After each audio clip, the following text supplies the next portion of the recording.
All right, here we go with lecture number 2. And normally, first we would have some opportunities to shine, meaning some oral quiz questions that I'll be asking each of you. But because we're recording this lecture, we're going to forego that today, so you got out of that one. But know that next class period, we will have some opportunities for you to show me that you are keeping up with the material, because that's so very important in summer school, like I talked about yesterday. So today we're going to cover the peripheral nervous system components. We're going to go over the components of a cell and of neurons, the structures of neurons.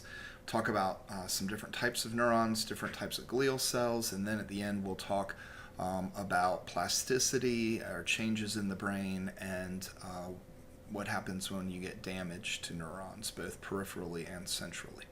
So, got a lot to do today. We're going to get right into it. All right, there are two parts of the nervous system. We have the central nervous system that we talked about, those structures on Monday, and then we also have the peripheral nervous system. So it's broken into those two parts. The central nervous system is everything in the brain and spinal cord. We'll talk about the spinal cord today. And then the peripheral nervous system is everything outside of the skull and the spine. All the neurons found outside of that area. And there's some differences between the central and peripheral nervous system.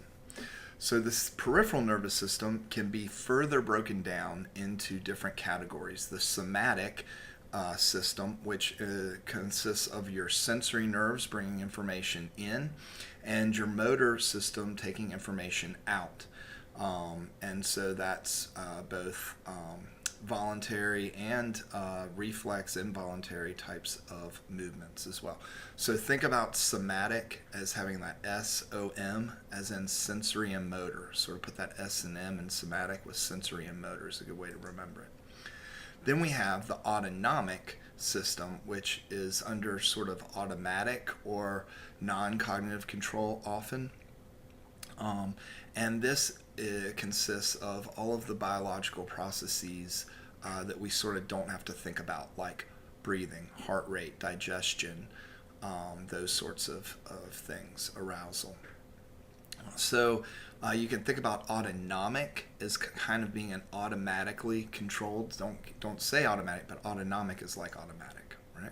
And so within the autonomic, there are two systems, the sympathetic, which is our arousal system, and then the parasympathetic, which is the opposite, the calming system. And these two systems work in opposition to one another.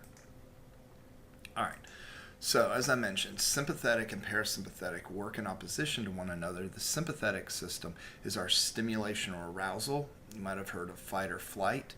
This is a system that gets activated when we are challenged with a stressor, and it activates all of the systems like increasing heart rate, dilating our blood vessels to get more blood to our muscles, that sort of thing. Then we have the parasympathetic nervous system, which is the relaxation, the restore to homeostasis, a way to conserve our resources. And so there's three important differences that you need to know between the sympathetic and the parasympathetic. The first important difference is that they act in opposition to one another, with sympathetic being arousal, parasympathetic being relaxation or return to normal homeostasis. The second main thing that you need to know is that they have different neural pathways. So if you look at my mouse here, on the left-hand side, we have the sympathetic nervous system, our arousal system. And what do you notice about this is that there's these chain ganglion that are actually hooked together here. And that means that when the sympathetic system is activated, all the components are activated simultaneously very quickly, and it does all of these effects on these different organs, right? We also have the parasympathetic nervous system over here, and here you'll see that they have independent connections coming out, going to these different areas, and that means that you can turn them off one at a time, or return them to homeostasis one at a time. So that's a main difference in neural pathways. Sympathetic system is linked, parasympathetic system is individual control of these organs. Now you notice because they act in opposition that each system is connecting to each of these target organs. So for your eyes, the sympathetic nervous system dilates the pupil, the parasympathetic system contracts the pupil. So they have opposite effects. The way that they can have those opposite effects on the same target is by using two different neurotransmitters. The sympathetic nervous system uses norepinephrine, abbreviated NE, and the parasympathetic system uses acetylcholine, abbreviated ACH. That allows them to have those differential effects on the target. So, for instance, on your stomach, if you release norepinephrine, sympathetic system, you're going to inhibit digestion. If you release ACH or have ACH present from the parasympathetic, you're going to stimulate digestion, right? Again, fight or flight. You don't need to be digesting your food and wasting energy doing that if you need to be running away or fighting a foe. Once you calm down and are in a normal situation, then you can expend your energy on digestion. All right, so just to summarize, this kind of summarizes everything: parasympathetic, sympathetic, different connections, different neurotransmitters, oppositional effects. Great. All right, so there's actually a third system besides the peripheral nervous system and central nervous system, the endocrine system, and we'll talk about that when we talk about hormones later in the course. But the endocrine system is going to be all of your hormonal hormones that have an effect both on peripheral targets but also in the brain as well.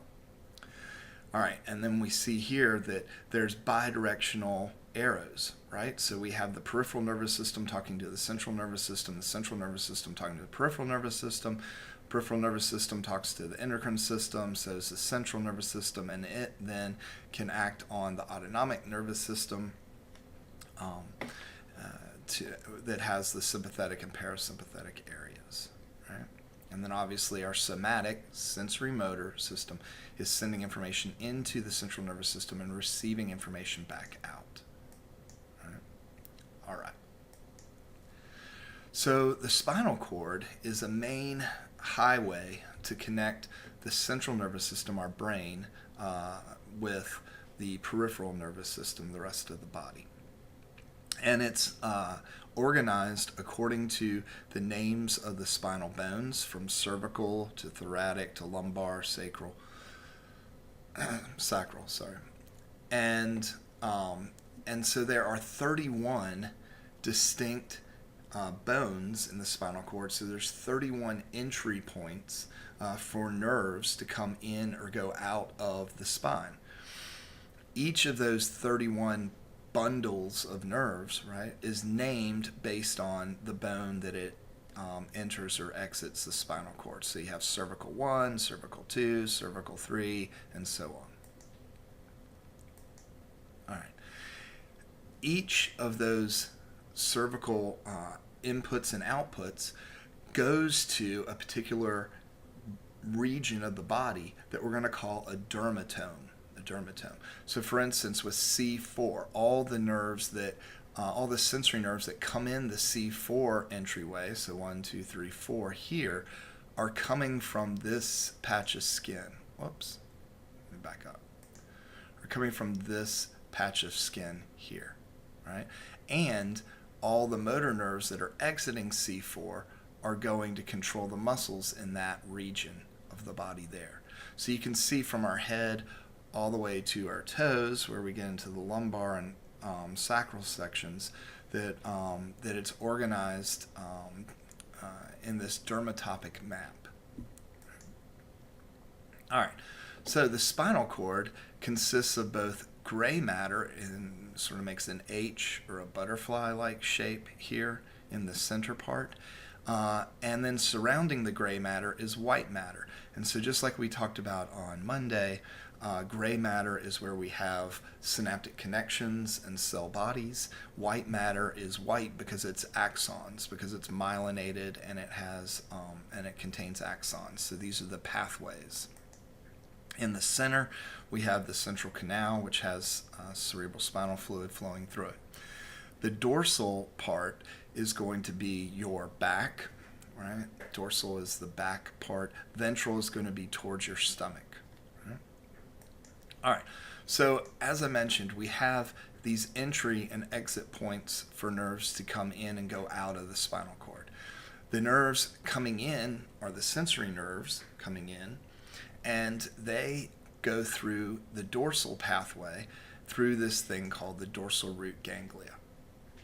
So sensory nerves enter the dorsal spinal cord through the dorsal root ganglia. The dorsal root ganglia are where all of the cell bodies of the sensory nerves are found, and they're found all grouped close to the entry point to the spinal cord. And we'll talk about why that is when we talk about damage to the peripheral nervous system. All right, motor nerves exit the ventral part. Right? They exit the ventral part of the spinal cord. So we have sensory coming in the dorsal part, motor exiting the ventral part. All right, so our pathway to the brain involves having neurons come in, sensory nerves come in to the dorsal part. They then form a synaptic contact with another neuron, and then that neuron sends its axons up to the medulla through these areas called the dorsal columns. Once it gets to the medulla, the signal crosses over contralateral, because we're going to have our right brain receiving sensory input from the left side of our body. Right? And then the output then starts at the motor cortex on the right side, for this case, comes down, crosses over, and comes down through this area called the anterior lateral pathway, and from there it comes out, forms a synapse again, and then that nerve is your alpha motor neuron that's going out to control your muscle cells. Right? What's missing in this picture is that there's actually an inner neuron here that can connect the incoming sensory to the outgoing motor without sending the signal to the brain. And so this is what we call a reflex circuit. And so when you have a large sensory signal that comes in, a large sensory signal often signals pain or damage. So if you touch a hot stove, that intense temperature signal can trigger this reflex circuit to initiate a motor response before your brain even realizes that you've touched the hot stove. All right, so we have our dorsal columns back here. We have our anterior lateral pathway here. And then the important thing to also recognize is that this gets pretty complex, because this is only showing the left side inputs, so we also need to throw in there the right side inputs as well, right? Okay.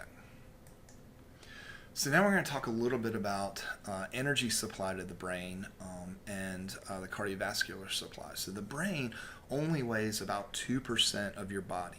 It's 2% of your body weight, but it's using 15% of your heart's output directly up through the internal carotid arteries, and it's using 25% of your body's oxygen.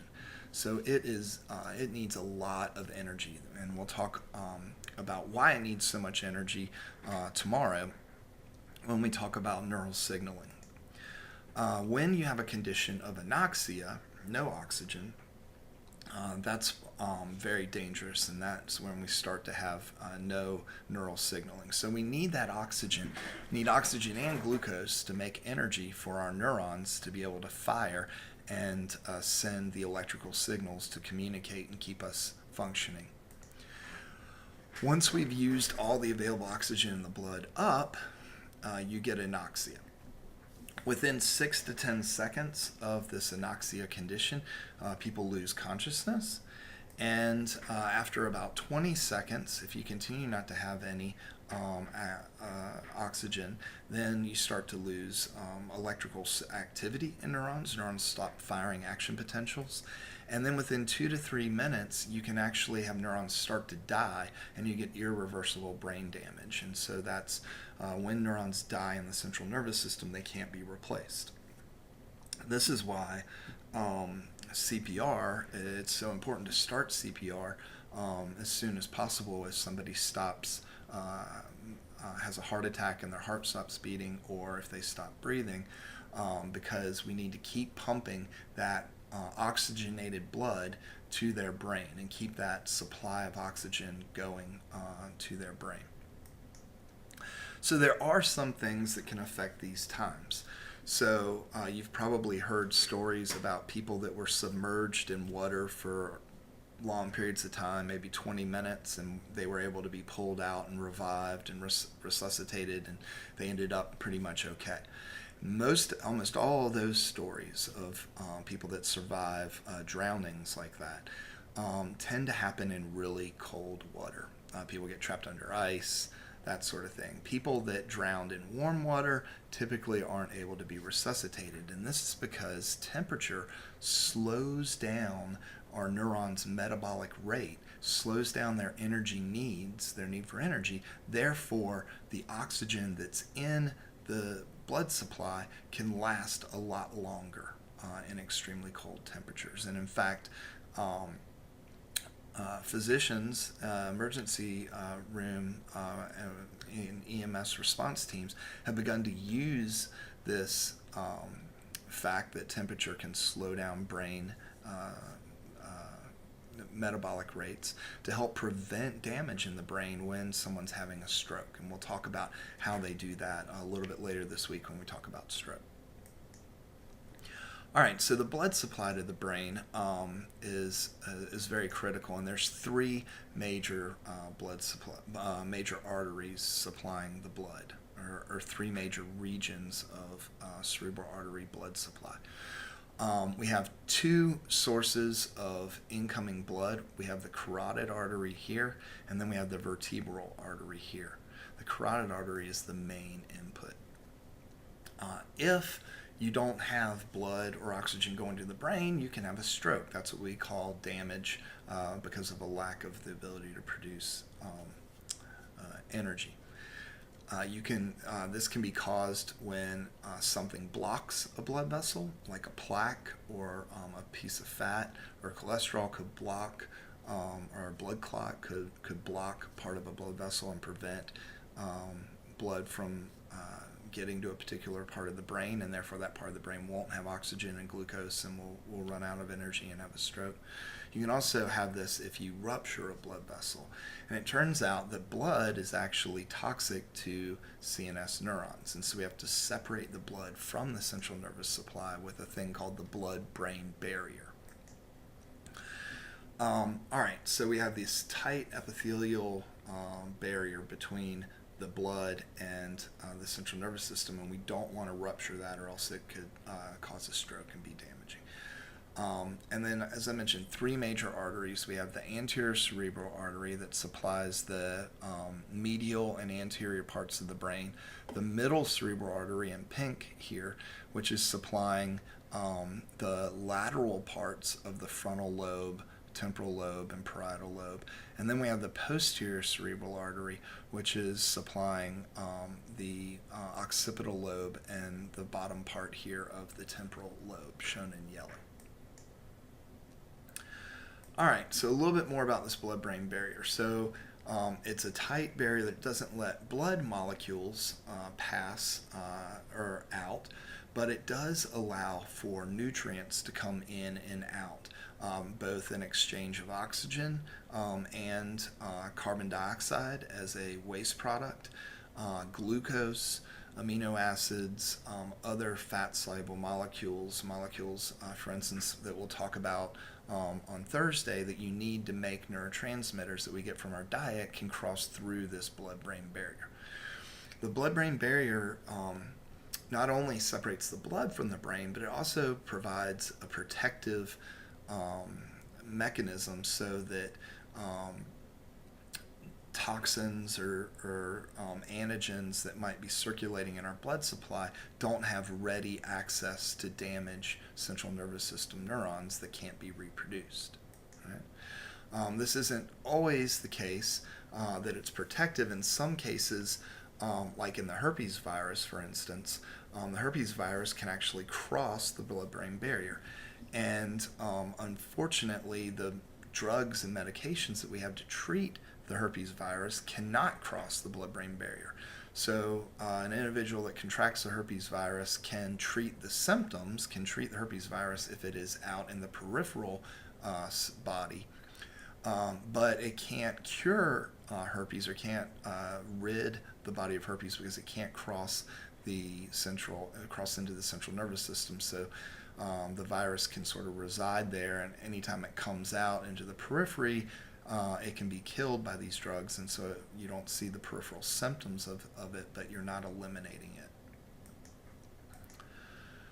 All right, so as I mentioned, there's active transport systems. We need ATP. That's what mitochondria use oxygen and glucose to convert that into ATP, which is what the neurons need, the energy the neurons need.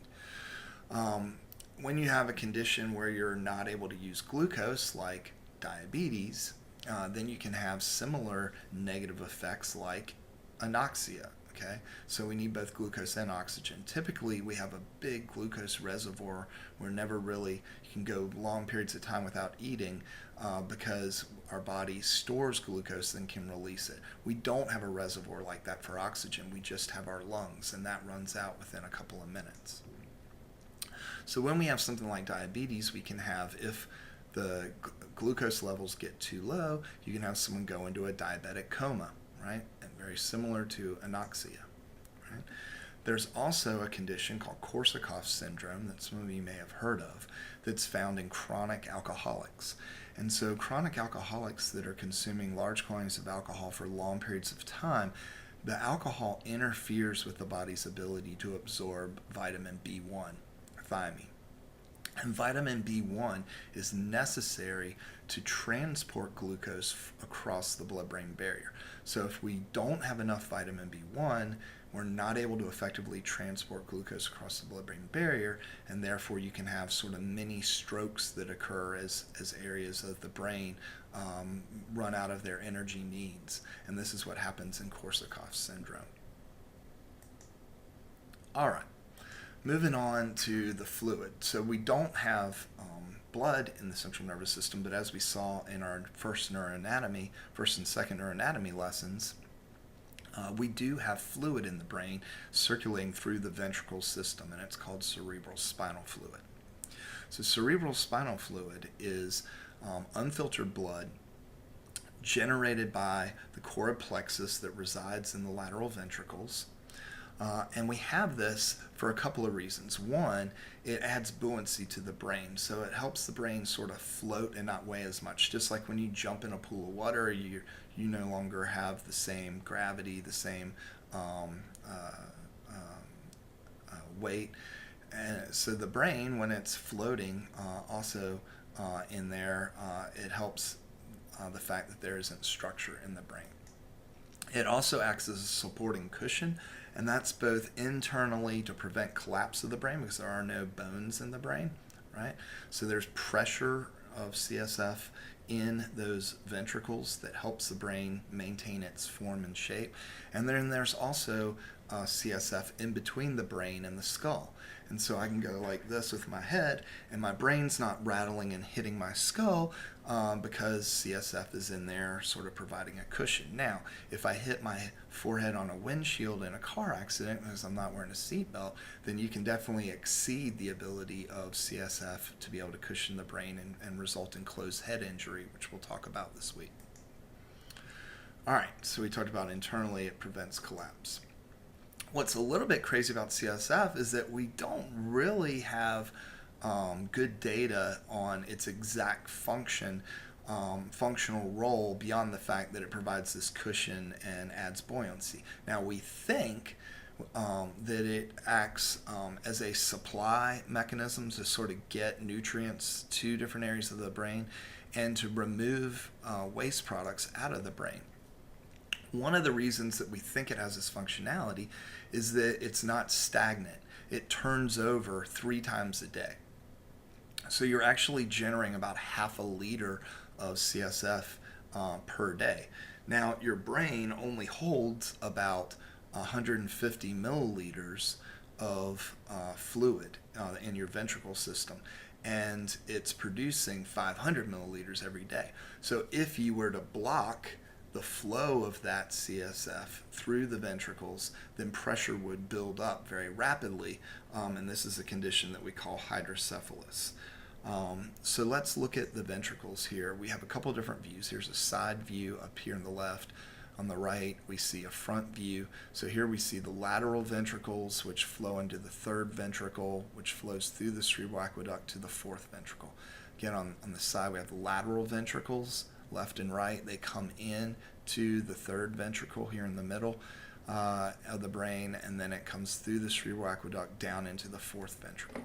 From a bottom view or a top view, we can see, again, lateral ventricles, third ventricle, cerebral aqueduct, fourth ventricle.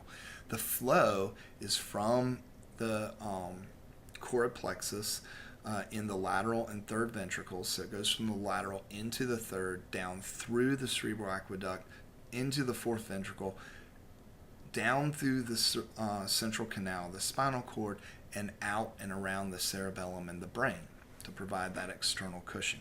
And then we have these things called arachnoid granular areas and sinus cavities that are absorbing that the CSF back up, so as it's generated 3 times a day. All right, covered all that. So as I mentioned, this is the pathway, lateral to third, cerebral aqueduct, fourth ventricle, central canal, and surrounding brain where it's absorbed. All right, when we block any of these ventricles, and particularly the cerebral aqueduct is a small tube-like hole, as you saw in our neuroanatomy. And so when you have these small areas that can have blockages that occur, often because of swelling of the brain or because of a tumor that's growing and pushing on that area, then the pressure builds up very rapidly because we're making 3 times the amount that'll fit in there every day.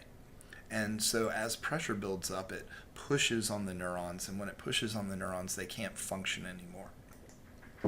So the way to fix this is to insert what we call a shunt. It's actually a tube. It's going to come in and siphon off that pressure, siphon off that excess cerebral spinal fluid. It's a pretty simple procedure, but there is some risk of infection. You are penetrating the blood-brain barrier when you do this, and so you have to be careful about this. But in general, this is a fairly low-risk procedure.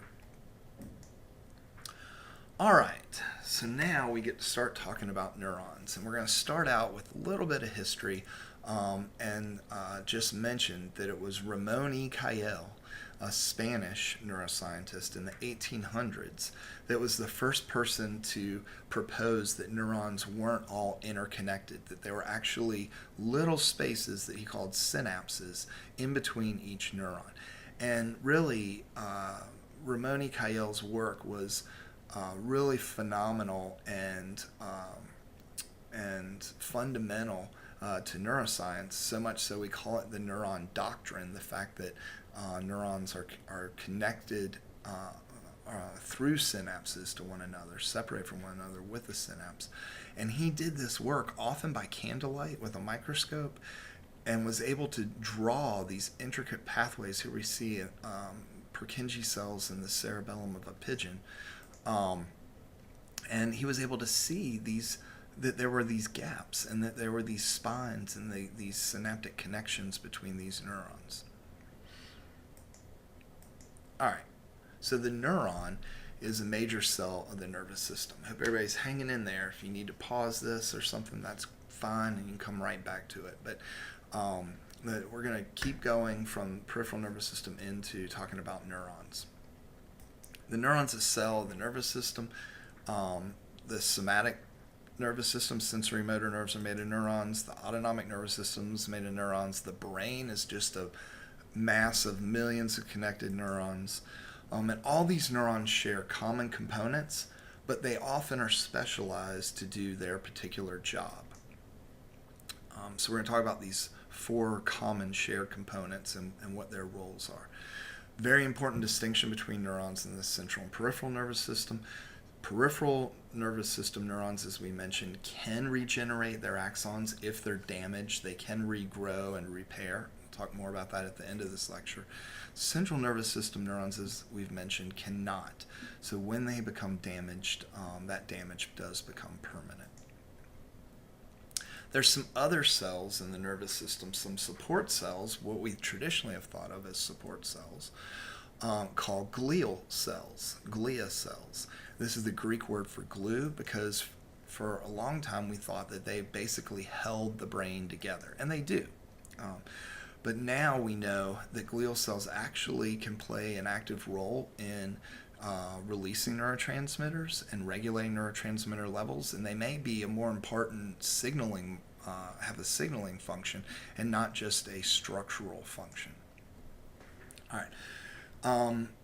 The glial cells are smaller than neurons. There are many more glial cells than neurons, and they perform different functions. Different glial cells perform different functions, and we'll go over those. There's also a really important difference in the myelinating cells, the glial cells that form myelin sheaths, the insulation around neurons. There's two different types, one type for the central nervous system and one type for the peripheral nervous system. All right, so the two major types of glial cells that form this myelin that's insulating the neurons are Schwann cells for the peripheral nervous system. So I know you're sitting there watching this in front of your computer, but go ahead and say Schwann. Schwann, it's a fun word to say. Schwann cells. They are peripheral nervous system, and ogliodendrocytes. That's a mouthful, so say that with me. Ogliodendrocytes. This is the central nervous system myelin. And you can see that there's some differences. Schwann cells form an individual sheath around the axons of peripheral nervous system neurons, whereas the ogliodendrocytes have these arms and they go out and wrap around in the central nervous system and form these sheaths this way.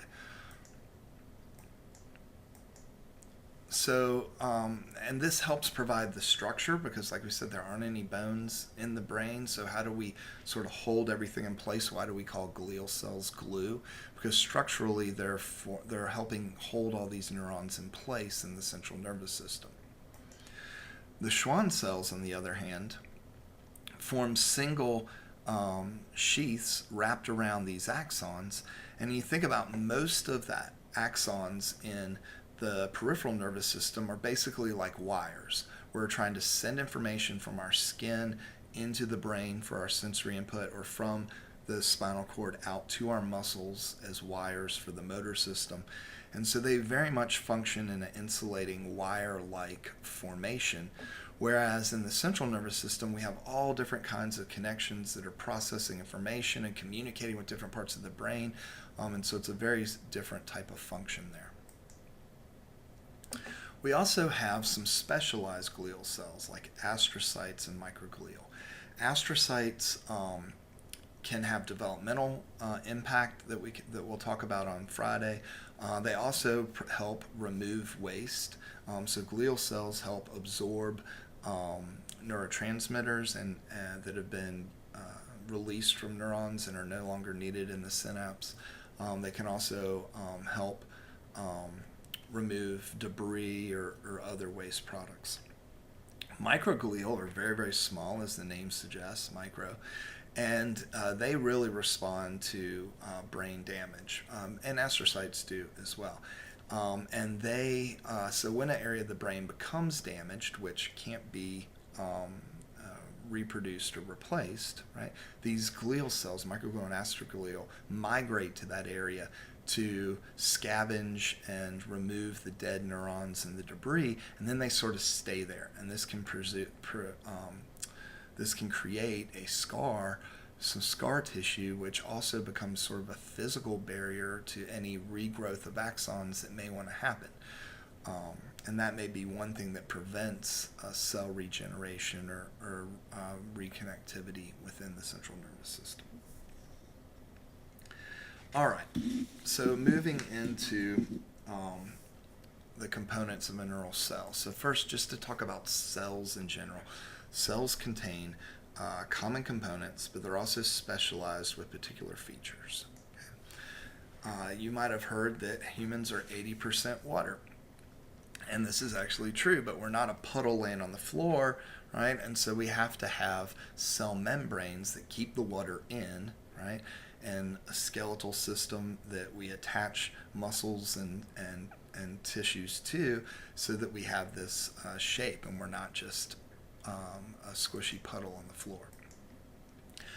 Now, cells, though, are you can think about them sort of like a leaky bag. So they have fluid on the inside of the cell membrane, and they have fluid on the outside surrounding the cell. And I say they're leaky because that fluid can kind of move in and out of the cell. Now, there are cellular machinery components like the nucleus and the mitochondria and the endoplasmic reticulum and all these other microtubules and components inside the cell that can't move outside of the cell, right? But the fluid can move in and out of the cell. So the cell membrane is like the wall of the bag, it's a leaky bag, right? And it has protein pores that can open or close, small holes that can open and close to allow fluid to go in and out of the cell. And with that fluid, we can also have ions that we'll talk about in the next lecture that can move in and out of the cell. So as I mentioned, the cellular machinery can't get in and out of the cell, right?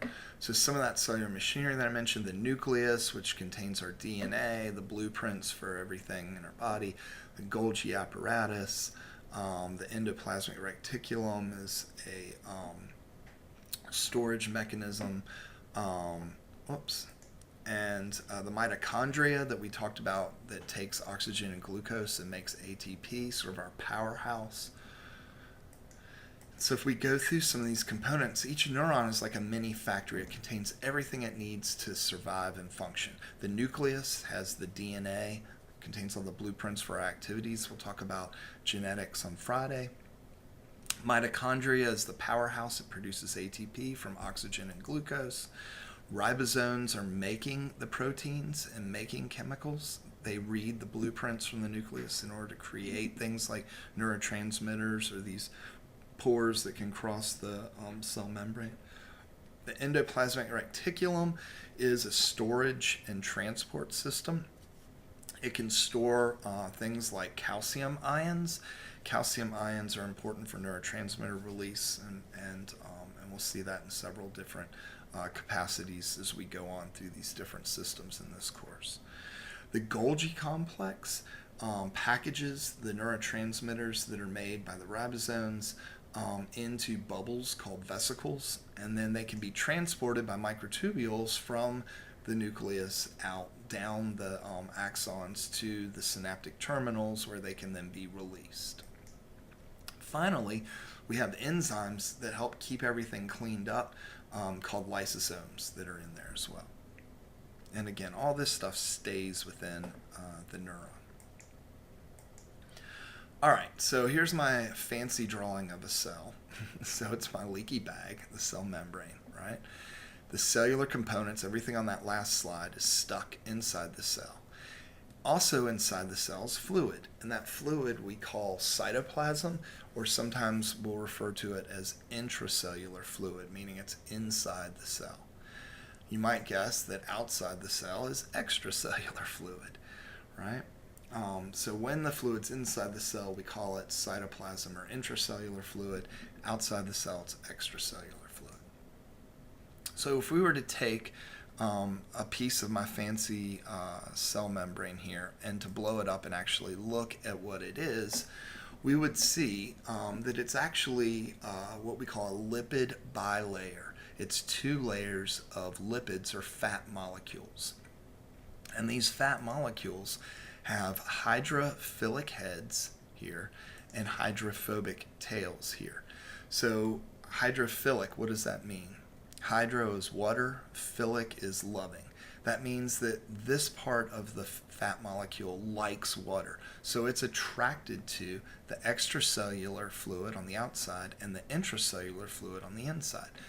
The tails, however, are hydrophobic, water not loving, water hating. And so they line up next to each other, and this provides the structure of the cell membrane. Now, there's no firm physical connections. We just have these forces of attraction and repulsion that are creating this cell membrane. So we call this a plasma membrane because we can stick things in and out of it. It's kind of fluid. We can push something through it without rupturing the membrane or breaking it. All right. So as I mentioned, spanning these the cell membrane from the extracellular to intracellular are proteins that form channels or pores here, and these can open and close, and they can allow selective crossing of different ions, and this is going to become extremely important in our next lecture. There's also special pumps in the membrane that use energy. What type of energy does a neuron provide? ATP. What do we need to make ATP? Glucose and oxygen. This is the pumps is the main energy user, and if the pumps aren't working, then that affects the ability to send neural signals, and that's when we get into the stroke. All right, so there's a couple of important pumps we'll talk about. The main one that we're going to talk about in the next lecture is the sodium-potassium pump, and it uses energy to pump sodium ions out from the inside and to pull potassium ions into the cell, and this will become really important later. Calcium pumps will also become important later, and we'll talk about that. All right, so just to summarize, 3 very important membrane components. We have the sodium selective protein channel. It's one of these pores that can allow ions to move from the inside to the outside or outside to the inside.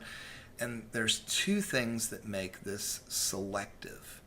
One, it's selective to only sodium. So for the sodium selective protein channel, only sodium can pass through it. No other ion is allowed to go through that. It's selective for sodium, and it's selective for the direction. It only lets sodium come into the neuron. Sodium cannot go out through this channel. There's also a potassium channel. And the potassium is selective for potassium and selective in the direction of potassium moving out of the cell, so the opposite direction of sodium. Okay? In all of my slides on neural signaling that we'll talk about today and tomorrow, and the rest of the course, I'll always try and label sodium as red, potassium as green, just to keep things consistent. Okay? So we have a channel that when it opens, sodium can come in, and another channel that when it opens, potassium can exit. 2 different types of protein channels. Then we have our sodium-potassium pump, which uses ATP, energy, and for every 1 ATP molecule it uses, it pumps 3 sodium out and pulls 2 potassium in to the neuron.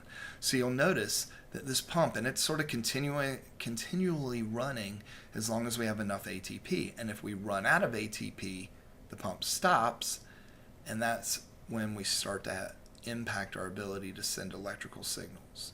Right? You'll notice the pump is moving ions in the opposite direction of the channels.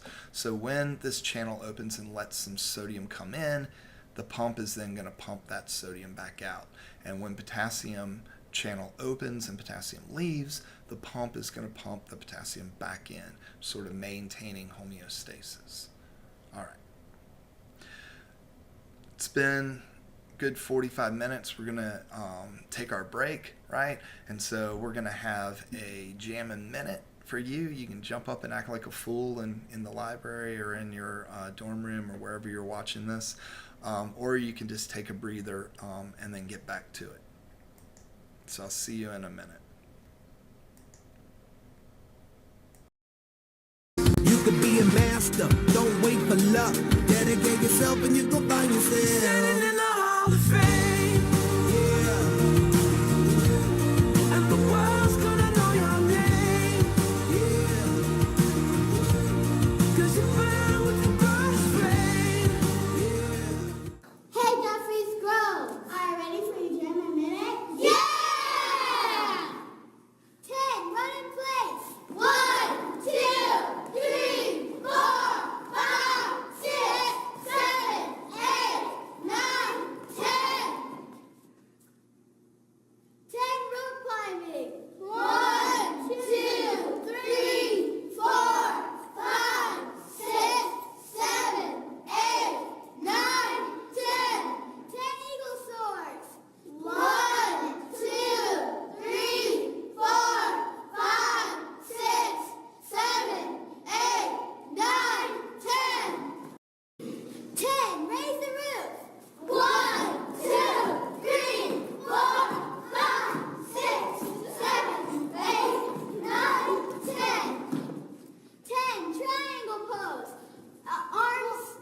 one ingredient snack. Like an apple, or a banana, Or nuts. Or raisins. Jeffrey, what are you eating? Did you know that has 27 ingredients? Oh no! Be students, be teachers, be politicians, be preachers, be believers, be leaders, be astronauts, be champions, standing in the Hall of Fame. And the world's gonna know your name.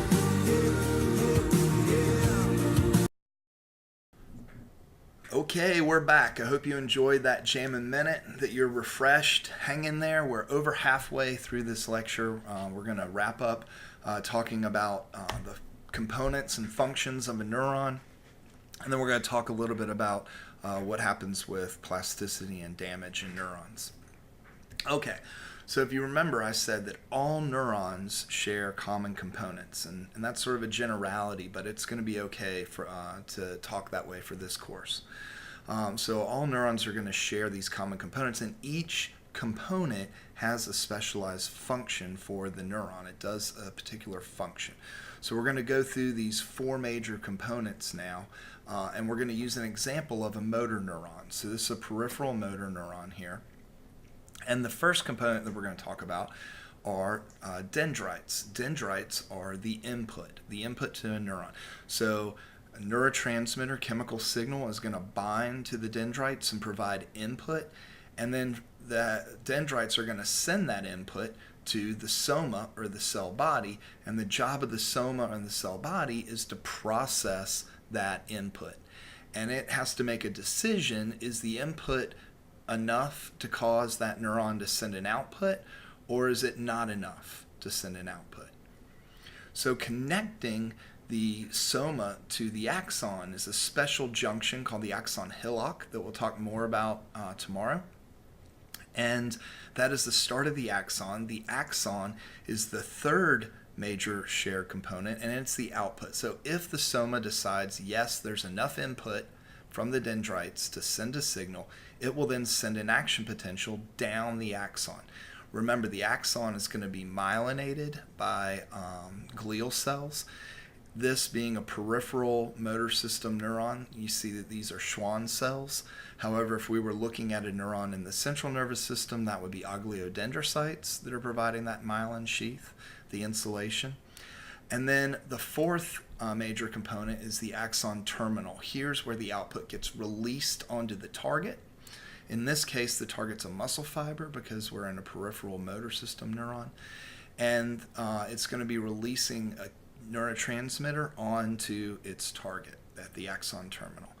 So, and there's a synapse, that gap in between the dendrites and that are receiving their input and the axon terminal that's sending its output, right? So four major components, and we can look at how these four major components are represented in a sensory neuron.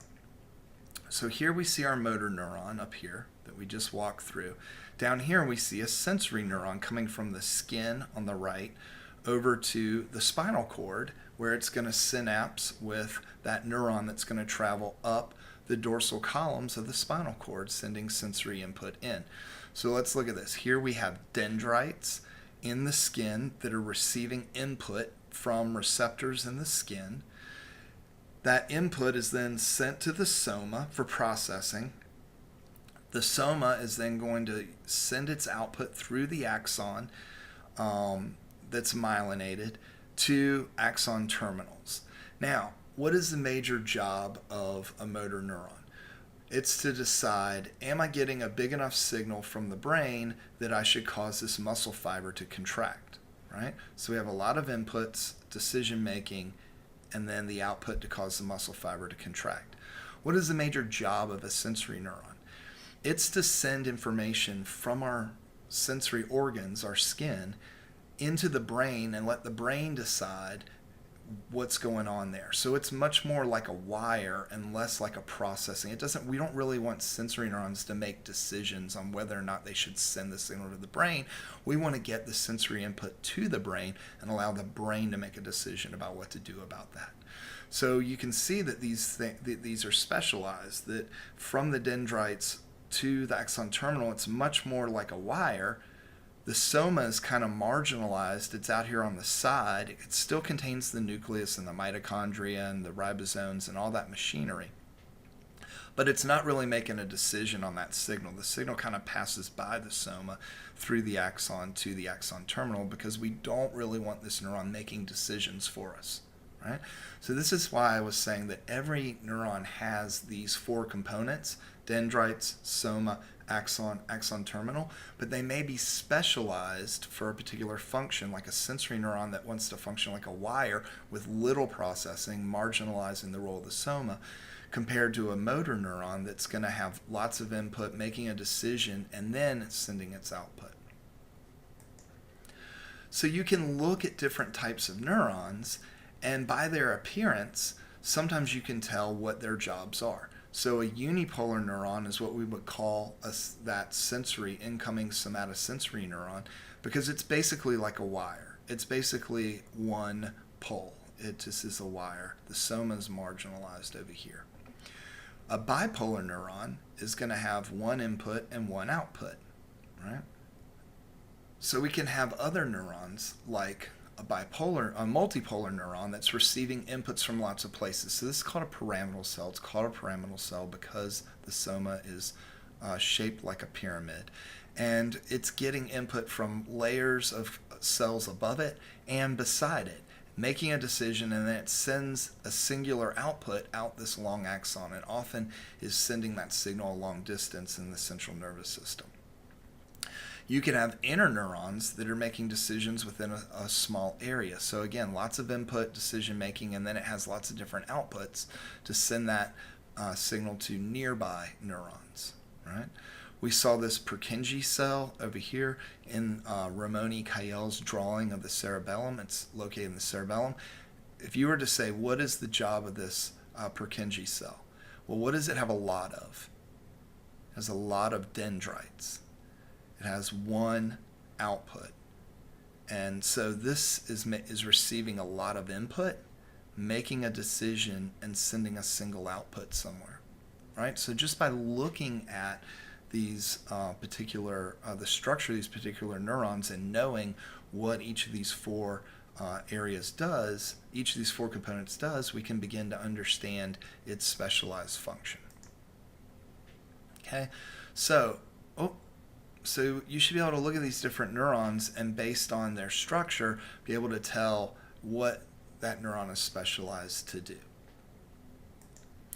All right, not only are neurons specialized in their roles for dendrites, soma, axons, and axon terminals, but they're also specialized in terms of what input they're receiving and what their targets are. So a sensory neuron, as we mentioned, will have sensory receptors that it's receiving its input from. So if this was in the eye, for instance, we'd have neurons receiving input from rods and cones. Here in the skin, it's receiving input from receptors like Merkel, Meissner, Pacinian corpuscles, Ruffini endings, or free nerve endings. Those are the receptor types. And so depending on what the input is, a lot of neurons receive inputs from other neurons, neurotransmitter from other neurons. Only sensory neurons are receiving input from specialized receptors, right? And so the outputs can also be different. So often outputs are to another neuron.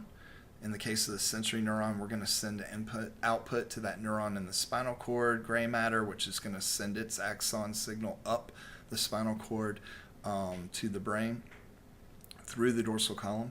A motor neuron, as we mentioned, is going to have its final output on a muscle fiber, right? A lot of neurons are doing neuron-to-neuron signaling, right? And neurons can even release their neurotransmitters into the blood supply, in which case we call this now a hormone. So a chemical that's released into the blood and circulates in the blood is a hormone. All right. So, just to give you a heads up of where we're going on Wednesday, we're going to talk about neural signaling. And we're going to talk about two different types of signals that we've already sort of briefly alluded to. Electrical signals are the signals within a neuron. Everything from the dendrite to the axon terminal is electrical.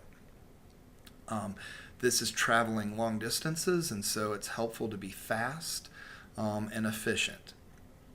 We have two different types of electrical signals. Synaptic potentials, which, as you can imagine by the name, are used at the synapse.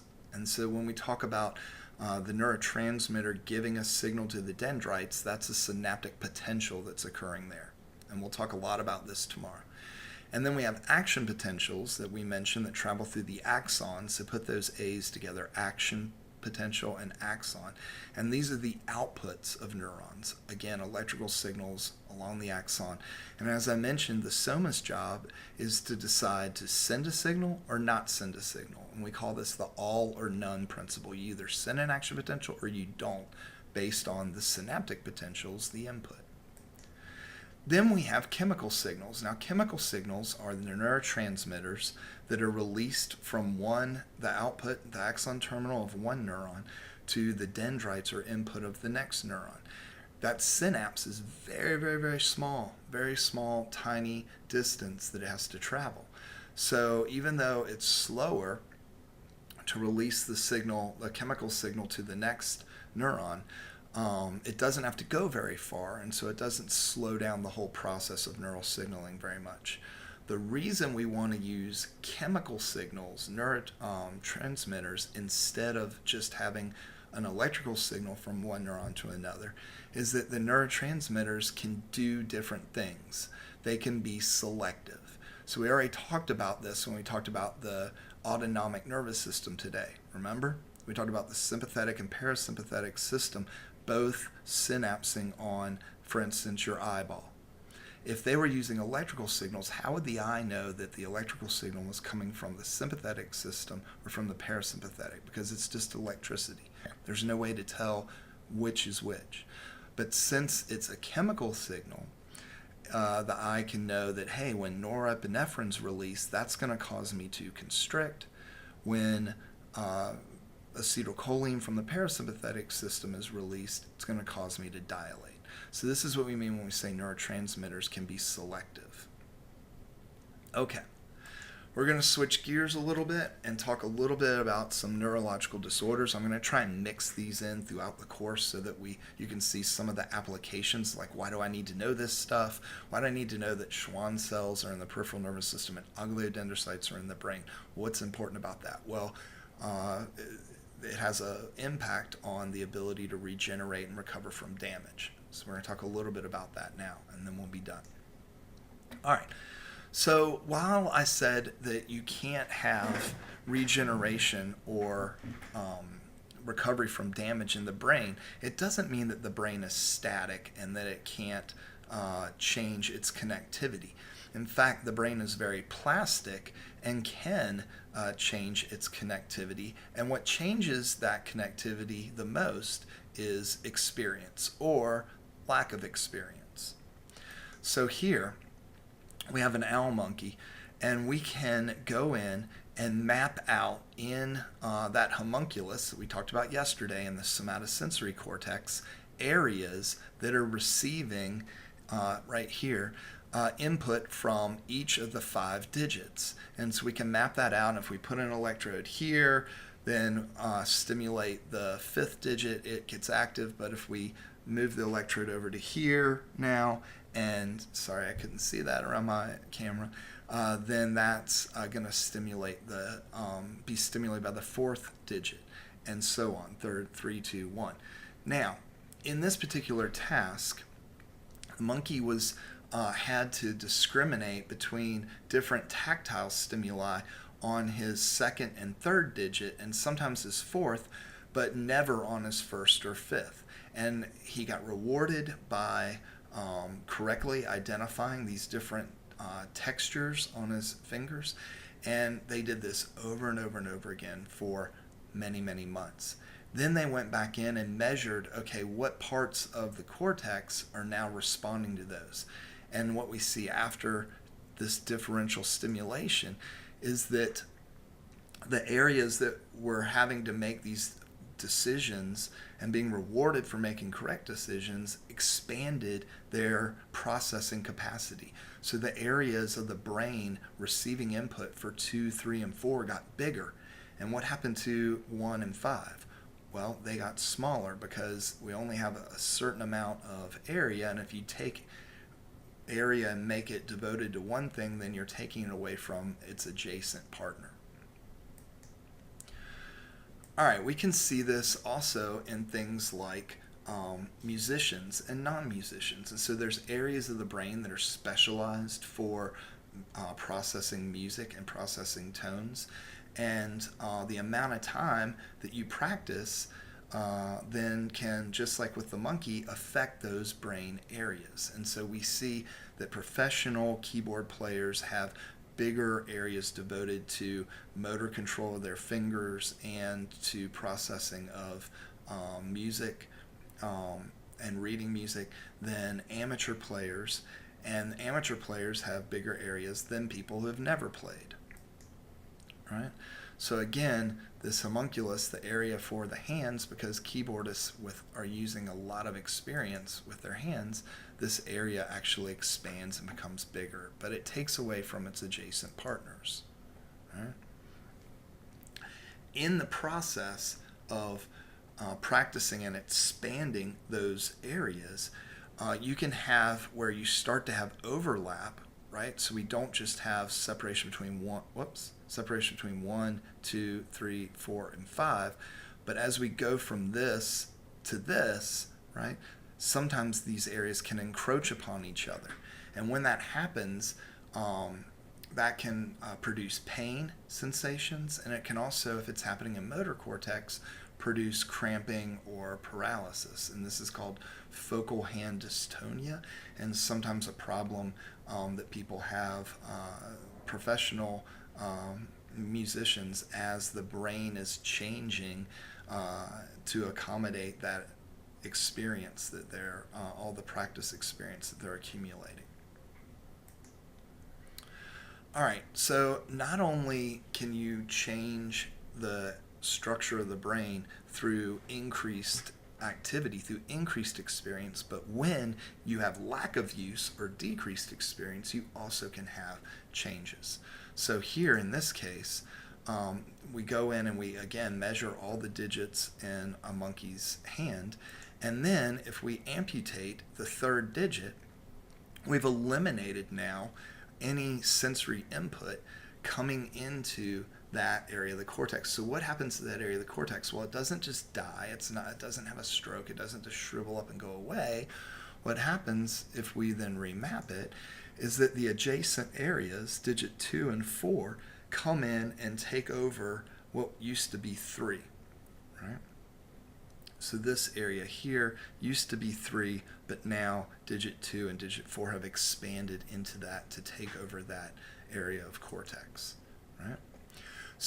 So when this happens, when we have this expansion of the adjacent cortex into take over cortex that's no longer being used because of amputation, it can produce this symptom called phantom limb pain. So here you see the hand and forearm are located right here, and the adjacent area is the face and the arm, the upper arm. And so when you lose this area here, as this reorganization is taking place and this upper arm area is moving into here and this face area is moving into here, now when we stimulate the face or the upper arm, right, it's activating these areas that used to be for the hand. And until the brain learns that it's no longer the hand that's activating this area, it's now the face, patients can perceive that they're getting sensations from their hand. And because it's confused, because it knows you don't have a hand, but it's interpreting it as their sensation from the hand, often it interprets that as a painful sensation, as an unwanted or painful sensation. So often therapies have to do with using maybe a mirror to show the opposite hand in the place where the missing hand is, and that helps the brain sort of realign and no longer interpret those incoming sensations as painful. And just over time, the brain learns that, okay, now this part of the cortex is not my hand anymore. It's actually face stimulation or upper arm stimulation. So typically those phantom limb pains subside and go away. All right, so when we have damage in the peripheral or central nervous system, the glial cells respond. So in the peripheral nervous system, if we were to cut an axon, we were to sever our arm and then try and reattach it surgically, macrophages are going to come in to clean up all the debris. So all of this area out here is going to die, and then we get a proliferation of Schwann cells. Schwann cells are doing two things. One, they're providing a physical structure for the neuron to regrow through, almost like a pipe that it can come and regrow from the damaged end back to its target. And it's also releasing these things called neurotrophins, which are helping guide that growth cone. And we'll talk about growth cones and neurotrophins more on Friday when we talk about development and how this happens in normal development. But in the peripheral nervous system, it also happens after injury, response to injury, to allow regeneration, right? And in addition to providing that pipe to regenerate through and neurotrophic support, it's also providing re-insulation. So we have to insulate that, and often after injury, we'll have shorter segments with more frequent gaps in those segments for the regenerated neurons, right? Peripheral neurons can regrow as fast as 1.5 millimeters per day. So it does take some time, depending on how far away from the target the cut is. Obviously, a cut here is going to have a shorter distance to regenerate than a cut that's near the soma. All right, when we have injury in the central nervous system, we get a degeneration of those ogliodendrocytes, because remember, they weren't just connected to this one neuron, but they're wrapping around all these supporting neurons as well. And we get a proliferation of those astrocytes and microglia that come in to clean things up. And remember, I said that when they come in to clean things up, they don't leave. And so here we see a normal, what astrocytes look like in the brain, and in the bottom we see astrocytes after brain injury. And so you can see how there's almost a scarring effect, a barrier that has come in, and this produces a physical barrier that makes it difficult for neurons to reconnect if they wanted to. In addition, we don't see that neurotrophic support to promote regrowth of neurons, right? So we get a physical barrier and kind of a chemical barrier that is not conducive to regrowing or regenerating neurons in the central nervous system. And that's one of the reasons we think that one of the differences between why neurons in the peripheral nervous system can regenerate and regrow, but neurons in the central nervous system cannot. All right, so if we think that Schwann cells and neurotrophins are really important in this regrowth, we may want to try and identify, can we harness that power and put it in the central nervous system in cases where we want regrowth? And in particular, regrowth after spinal cord injury is one area of research that's looking at this. So here, when you sever the spinal cord, because the spinal cord is central nervous system neurons, we don't get that regrowth. And so spinal cord injury is often permanent paralysis or loss of sensations. So research is being done where they sever the spinal cord, and this is research, there's a big institute in Miami that's looking at trying to cure paralysis through some of these techniques. And so they essentially implant a bridge of Schwann cells in between the damaged areas with an idea that this then will provide the same promotion of tubes to regrow through and neurotrophic chemicals to promote regrowth in the spinal cord, central nervous system, as it would in the peripheral nervous system.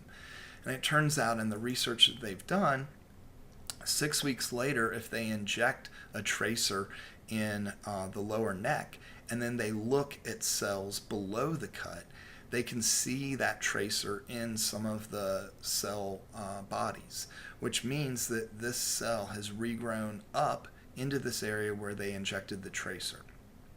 They also see tracer in axon terminals below the cut, which means that cells that are descending motor cells have regrown through that bridge down here. So this is very promising type of research. Still a lot to be worked out. There's questions about as these neurons regrow, does this motor neuron in fact go back to its original target? Does it hook up correctly? Same thing with this sensory neuron coming back in. So two types of degeneration, which means where you, after damage, you lose the neuron. We have anterograde degeneration, which is loss of the neuron from where the injury site occurred to its target, but we don't really lose the neuron going towards the soma. This is what happens in the peripheral nervous system. The axon resprouts a growth cone, grows back to its target. Very successful in the peripheral nervous system, problematic in the central nervous system because we have that scar tissue and we don't have the neurotrophic support. The closer we get towards the soma, the harder it is to do this, the less successful it will be. So remember when we talked about the sensory motor neurons coming in and out of the spinal cord, where were the soma located for the sensory neurons coming into the spinal cord? They were located in the dorsal root ganglia, and that dorsal root ganglia is located right next to the spinal cord, about as far away from the peripheral end as possible as you could be. So typically, if sensory neurons are going to get damaged, they're going to be on your arm or your leg. They're not going to be right up next to your spine where they get damaged. And so that by locating the soma in towards the spine, they're more protected and they're likely to be further away from any injury, which would then increase the chances that those nerves could regrow. Same thing with motor neurons. Their soma are actually in the spinal cord, and then the axons go out to their target organs, to their target muscle fibers. All right. When we have damage too close to the soma, we can get retrograde degeneration. And so if the soma dies, then that neuron's gone and can't be replaced, right? So we just talked about this, where the soma for the nervous system, they're protected. Sometimes, particularly in the brain, when one neuron here loses its input where it's supposed to send its signal, it can actually die as well. And when this neuron loses its input, it can die. And so this is what we call transneural degeneration, where actually we have other neurons that are affected by damage to one neuron, and the damage can actually spread. And we'll talk about that when we get to talk about stroke, when we talk about how stroke damage can spread and be greater than the initial incident that occurred. All right, here are your review points. You did very well. We made it through this. I'm just going to click through those. Tomorrow we're going to talk about electrical activity, do resting potentials, synaptic potentials, finish chapter 1. Don't forget to be practicing your neuroanatomy, going in the lab, rehearsing, because we have a lot, packing all that into this 1 week of lab. And I know it's tough, but I know you can do it. We've got a lot of resources online on the Moodle. As always, if you have any questions about this material, shoot me an email and I'll get right back to you as soon as I can and try and answer those. That's probably the easiest way for me to answer questions. Don't forget to do your review points, go back through, look at your notes, learn as you go this information. You need to learn those as you go so you don't freak out this weekend when we have our first exam next Monday.